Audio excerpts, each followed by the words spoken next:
मोदी के मंत्री किरेन रिजिजू का राहुल गांधी और जॉर्ज सोरोस पर बड़ा खुलासा।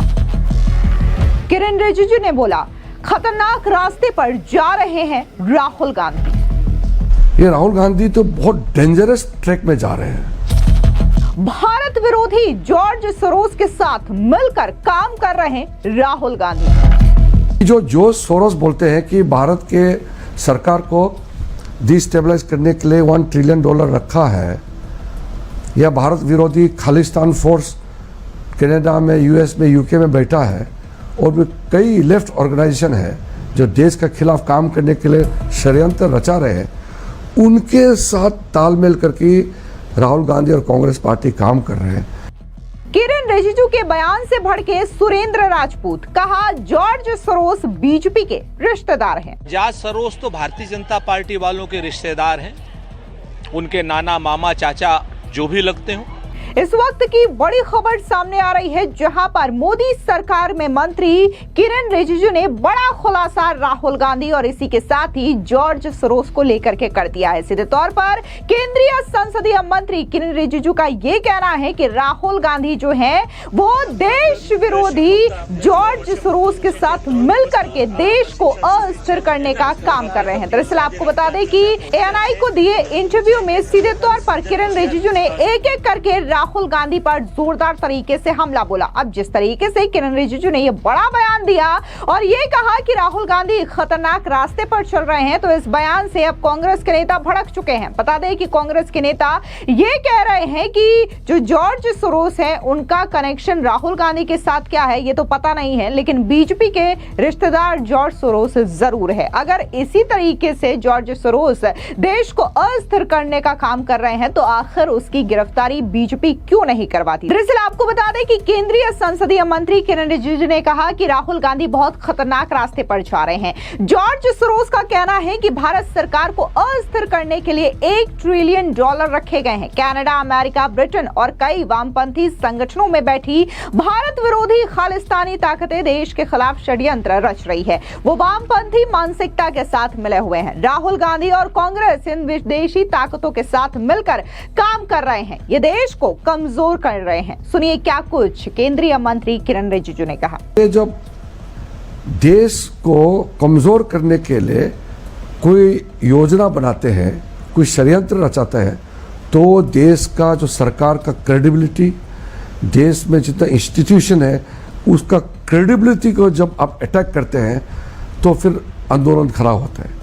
तो इस तरीके का ये मानसिकता, ये लेफ्टिस्ट मेंटेलिटी से जोड़ते हुए ये लोग काम कर रहे हैं। राहुल गांधी से पहले कई कांग्रेस के नेता थे, करप्ट थे होंगे या कमजोर थे होंगे, अच्छे थे होंगे, अलग अलग होते हैं, मगर देश को कमजोर करने के लिए काम नहीं किया। ये राहुल गांधी तो बहुत डेंजरस ट्रैक में जा रहे हैं कि जो जॉर्ज सोरोस बोलते हैं कि भारत के सरकार को डिस्टेबलाइज करने के लिए $1 ट्रिलियन रखा है, या भारत विरोधी खालिस्तान फोर्स कनाडा में, यूएस में, यूके में बैठा है, और भी कई लेफ्ट ऑर्गेनाइजेशन है जो देश के खिलाफ काम करने के लिए षड्यंत्र रचा रहे हैं, उनके साथ तालमेल करके राहुल गांधी और कांग्रेस पार्टी काम कर रहे हैं। ये देश के लिए बहुत ही चिंताजनक ये एक समय है, लेकिन आप आश्वासित रहिए, मोदी जी के लीडरशिप में देश को कोई डिस्टेबलाइज नहीं कर सकता है। हम तो सरकार में हैं, अंदर में मैं देखता हूँ कितना बारीकी से देश को सुरक्षित रखने के लिए मोदी जी और उनके सरकार समर्पित है, आप सोच भी नहीं सकते हैं। अगर ऐसा सरकार आज़ादी के बाद तुरंत मिल जाते तो आज इंडिया ऑलरेडी डेवलप कंट्री बन चुका होना था। इन लोगों ने भारत को गरीब देश बना कर रखा हुआ है। अब देखा है 2047 तक जो टारगेट है, अभी हमारा 23 ईयर्स रह गया, यानी कि 77 ईयर्स हम हो गए आज़ादी, उसमें से 60 ईयर्स कांग्रेस और उसके साथी इन लोगों ने भारत को एक गरीब राष्ट्र बना कर रखा हुआ था। अब हम 4th लार्जेस्ट इकोनॉमी बन गए हैं। तो सिक्योरिटी, इकोनॉमी और हमारा टोटल भारत का जो इमेज है, अब कोई इसको तबाह नहीं कर सकता है। इसके अलावा किरण रिजिजू ने कहा कि मेरे ख्याल से राहुल गांधी विपक्ष के नेता हैं, मैं उनकी आलोचना नहीं करना चाहता हूं। जब राहुल गांधी ये बोलते हैं तो उनके सभी सांसद बहुत असहज हो जाते हैं। उनको लगता है कि वो कुछ बकवास करेंगे और उसका खामियाजा पार्टी को उठाना पड़ेगा। उन्होंने आगे कहा कि वो प्रधानमंत्री को चोर बोलते हैं, तो इस पर सुप्रीम कोर्ट ने उनको बहुत डांटा भी है। उन्होंने राफेल के बारे में भी अनाप शनाप बातें कही थी। इसके बाद उन्होंने यह झूठ बोला कि चीन ने हमारी जमीन पर कब्जा कर लिया है, अब भारतीय होने के नाते इंडियन की तरह बात करो। फिर भी वो सुनते नहीं हैं। अगर राहुल गांधी खुद को नहीं सुधार सकते तो मैं कौन होता हूं उनको सुधारने वाला। सुनिए क्या कुछ किरण रिजिजू ने कहा। मेरे ख्याल से Rahul Gandhi ji leader of opposition है, मैं उसको क्रिटिसाइज करना नहीं चाहता हूं, लेकिन जब प्रधानमंत्री को चोर बोलते हैं, सुप्रीम कोर्ट ने इतना डांट लगाया कि तुम प्रधानमंत्री को चौकीदार चोर बोला, इतना डांट लगाया। राफेल को लेकर के नाप सना बातें की, सुप्रीम कोर्ट ने राहुल गांधी जी को डांट लगाया। फिर चाइना ने इतना जमीन ऑक्युपाई किया करके झूठ बोलते हैं, सुप्रीम कोर्ट ने फिर डांट लगाया। आप एक भारतीय होने के नाते इंडियन जैसे बात करो, फिर भी सुनते ही नहीं है। अब राहुल गांधी नहीं सुधार सकते अपने आप को, तो मैं कौन होता हूँ उसको सुधारने वाला। मेरा तो बात सुनेंगे ही नहीं, उनके लोगों का बात नहीं सुनता है। और राहुल गांधी कुछ बोलता है, उसके सारे एमपी बहुत ही अनकंफर्टेबल हो जाते हैं, क्योंकि वो डरते हैं ना कि अनाप शनाप बातें करेंगे, फिर इसका खामियाजा तो पार्टी को भुगतना पड़ता है, तो उनका नुकसान है। हम तो चाहते हैं कि डेमोक्रेसी में ऑपोजिशन पार्टी मजबूत हो। Strong opposition is good for healthy democracy. यहाँ तो स्ट्रॉन्ग ऑपोजिशन का तो छोड़ दीजिए, ऑपोजिशन के रूप में बेसिक काम भी नहीं कर पाते हैं। किरण जी वो तो कह रहे हैं कि ऑपोजिशन को ही टारगेट करने के लिए कॉन्स्टिट्यूशनल अमेंडमेंट लाई गई है। तो आप अगर मान लो आप एक कानून बनाया कि मर्डर होने से आपको मौत का सज़ा होगा, चोरी करने से इतना सज़ा होगा, इतना का नुकसान करने से इतना सज़ा होगा, तो कानून क्यों बनाते हैं? तो फिर तो कानून को कोई भी मिसयूज करेगा। अरे कोर्ट नाम का कोई चीज़ है कि नहीं इस देश में? ये देखिए, मैं आपको एक गंभीर बात बताता हूँ। आप लोग जो मीडिया वाले हैं, आप लोग जानते हैं लेकिन आप लोग बोलते नहीं हैं। जब कांग्रेस पार्टी चुनाव नहीं जीत सकते हैं तो भारत के विरोधी कई ताकतें हैं, ये सब मिलकर के सरकार और जो संस्था है उसको अटैक शुरू कर देता है कि जन विश्वास खत्म हो जाए देश के प्रति, देश के संस्थाएं के प्रति। जुडिशरी को कमज़ोर करने के लिए लोगों ने बार बार बोला है कि इंडियन जुडिशरी बिक चुका है। फिर ये कहते हैं कि इलेक्शन कमीशन बिक चुके हैं, फिर बोलते हैं कि सरकार चोरी करके सरकार बनाया है। अब जिस तरीके से केंद्रीय संसदीय मंत्री किरण रिजिजू ने यह बड़ा बयान दिया और ये कह दिया कि राहुल गांधी भारत विरोधी जॉर्ज सोरोस के साथ मिलकर के देश को अस्थिर करने का काम कर रहे हैं, तो इस बयान से पूरी तरीके से कांग्रेस पार्टी भड़क गई है। बता दें कि कांग्रेस के नेता सुरेंद्र राजपूत ने एक बयान देते हुए कहा कि जॉर्ज सोरोस कहीं ना कहीं बीजेपी के रिश्तेदार हैं। अगर इसी तरीके से जॉर्ज सोरोस देश को अस्थिर करने का काम कर रहे हैं तो आखिर उसकी गिरफ्तारी बीजेपी की सरकार क्यों नहीं करवाती। सुनिए क्या कुछ सुरेंद्र राजपूत ने कहा। जॉर्ज सोरोस तो भारतीय जनता पार्टी वालों के रिश्तेदार हैं, उनके नाना मामा चाचा जो भी लगते हों, लेकिन एक चीज तो तय है, अपने रिश्तेदार को अभी तक गिरफ्तार नहीं कर पा रहे। अपने रिश्तेदार को खुला छोड़ करके राहुल गांधी के ऊपर आरोप लगाते हैं। अरे भाई, जॉर्ज सोरोस हमारा कुछ नहीं लगता, जॉर्ज सोरोस आपका रिश्तेदार लगता है, तभी तो आप गिरफ्तार नहीं कर पा रहे हो। कोई आतंकी या कोई शख्स $1 करोड़ या 1000 करोड़ डॉलर या 1 मिलियन या 1 ट्रिलियन डॉलर जैसे जो भी आप बात कर रहे हो, क्योंकि आपको बात करने में, मुंह से बोलने में कुछ जाता तो है नहीं, जो आप आरोप लगा रहे हैं, अगर कोई हमारी सरकार को और हमारे देश को अस्थिर करने की कोशिश कर रहा है तो भारतीय जनता पार्टी की सरकार क्या घुइयां छील रही है या बयानबाजी करेगी या उस शख्स को गिरफ्तार करके लाएगी? जॉर्ज सोरोस इनका एजेंट है।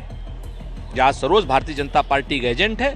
जब जब राहुल गांधी से ये परेशान होते हैं, जब जब जनता में अपने अधिकार की बात जनता करने लगती है, वोट चोरी की बात करने लगती है, हम प्रमाण दे देते हैं, तब तब जॉर्ज सोरोस निकल करके का जिन्न सामने आ जाता है। हमारी मांग है कि भारतीय जनता पार्टी वाले या तो जॉर्ज सोरोस को गिरफ्तार करें और नहीं तो जॉर्ज सरोस के नाम पर ये नौटंकी बंद करें, जनता सब समझती है। और रही बात प्रधानमंत्री जी की, तो प्रधानमंत्री जी का कितना कमजोर नेतृत्व है वो ऑपरेशन सिंदूर में सबने देख लिया। हमारी सेना का साहस, सैन्य साहस, पराक्रम, शौर्यता, दक्षता पीओके को लेने के लिए खड़ी थी। और प्रधानमंत्री जी ने पता नहीं सरोस हो या ट्रंप हो, किसके ट्वीट से उन्होंने सीज फायर कर दिया था। तो प्रधानमंत्री जी कितने मजबूत हैं वो तो सीज फायर ने ऑपरेशन सिंदूर में बता दिया है। आप हमारे बारे में जितना झूठ बोलेंगे किरण रिजिजू, हम आपके नेताओं के बारे में उतना ही सच बोलेंगे। वहीं दूसरी ओर कांग्रेस के सांसद सुखदेव भगत ने कहा कि लगता है किरण रिजिजू आजकल जेम्स बॉन्ड की फिल्में देख रहे हैं। राहुल गांधी के बारे में उन्होंने जो कुछ कहा उससे मुझे काफी दुख होता है कि एक केंद्रीय मंत्री ऐसे व्यक्ति के बारे में ऐसा बयान कैसे दे सकता है जिसके पूरे परिवार ने देश के लिए कुर्बानी दी हो। सुनिए क्या कुछ कांग्रेस के सांसद सुखदेव भगत ने कहा। मैं समझता हूं कि संसदीय कार्य मंत्री किरण रिजिजू जी लगता है जेम्स बॉन्ड की फिल्म वो देख रहे हैं, जिसपे राहुल गांधी जी पे जो उन्होंने बातें कही हैं। मुझे तो दुख होता है कि एक संसदीय मंत्री, केंद्रीय संसदीय मंत्री, जिनके बारे बोल रहे हैं, जिनकी पूरा परिवार जिन्होंने देश के लिए न्यौछावर किया, देश की अखंडता एकता के लेकर राजीव गांधी जी की बात करें, इंदिरा जी की बात करें, जिनके राहुल गांधी, ये जवाहरलाल नेहरू 9 साल जिन्होंने जेल में बिताए, ये किरण रिजिजू जी बात कर रहे हैं। और वो उस पार्टी की बात कर रहे हैं जिन्होंने तिरंगे का भी अपमान किया। वो अपने मुख्यालय में कभी तिरंगा नहीं फहराए, जो अंग्रेजों का साथ रहे, वो इनके बारे में बात कर रहे हैं। मैं समझता इससे ज्यादा विरोधाभास या इससे ज्यादा हास्यास्पद बातें हो नहीं सकती है। और जिस सरोस की ये बात करते हैं, जिस खालिस्तान की ये बात कर रहे हैं, इतने इनको अगर इनको ज्ञान है तो ये कार्रवाई क्या कर रहे हैं। दूसरी बात मैं ये बता दूं इनको कि ये आज भी, मैं समझता हूं आज भी नेहरू फोबिया, गांधी फोबिया से ये उबरी नहीं है और कॉम्प्लेक्स और कुंठा भी जीते हैं। रही बात राज ठाकरे जी की बात, तो उन्होंने ये स्पष्ट कहा है कि राहुल गांधी जी एक ऐसे नेता हैं आज के दौर में, सच्चे हैं, संघर्षशील हैं और दूरदर्शी हैं। उन्होंने संविधान बचाओ की उन्होंने बातें की हैं और इलेक्शन कमीशन ने जिस वोट चोरी की बातें वो कर रहे हैं और लगातार वो पदयात्रा कर रहे हैं, वो जनता की अदालत में जा रहे हैं। तो ये मैं कहना चाहूंगा कि सरकार घबराई हुई है और कुंठा से ग्रस्त सरकार है। आपको बता दें कि लगातार पिछले कई दिनों से राहुल गांधी जो हैं वो ऐसे बयान दे रहे हैं जिसको लेकर के न सिर्फ उनके खिलाफ विरोध हो रहा है बल्कि सुप्रीम कोर्ट तक से उनको फटकार लग रही है। पिछले दिनों जिस तरीके से राहुल गांधी ने एक बयान दिया था जहां पर उन्होंने कहा था कि कैसे चाइना ने अरुणाचल में हमारी जमीनों पर कब्जा कर लिया है और गलवान में हमारे सैनिक पिटे गए थे, और इस बयान को लेकर के जब मामले की सुनवाई सुप्रीम कोर्ट में हो रही थी तो सुप्रीम कोर्ट ने बकायदा राहुल गांधी को फटकार लगाते हुए कहा कि अगर आप सच्चे भारतीय होंगे तो इस तरीके की बयानबाजी अपने देश को लेकर के नहीं करेंगे। इसके अलावा उन्होंने राफेल को लेकर के बातें उठाई थी और ये कहा था कि चौकीदार चोर है। हालांकि राफेल का मसला भी पूरी तरीके से झूठा साबित हुआ और राहुल गांधी को बकायदा सुप्रीम कोर्ट में माफी मांगनी पड़ी थी। लेकिन अब वो लगातार देश के प्रधानमंत्री नरेंद्र मोदी को लेकर के बयानबाजी कर रहे हैं और ये कह रहे हैं कि अगर नरेंद्र मोदी आज की डेट में प्रधानमंत्री बने हैं तो सिर्फ इस वजह से क्योंकि उन्होंने वोट की चोरी की है।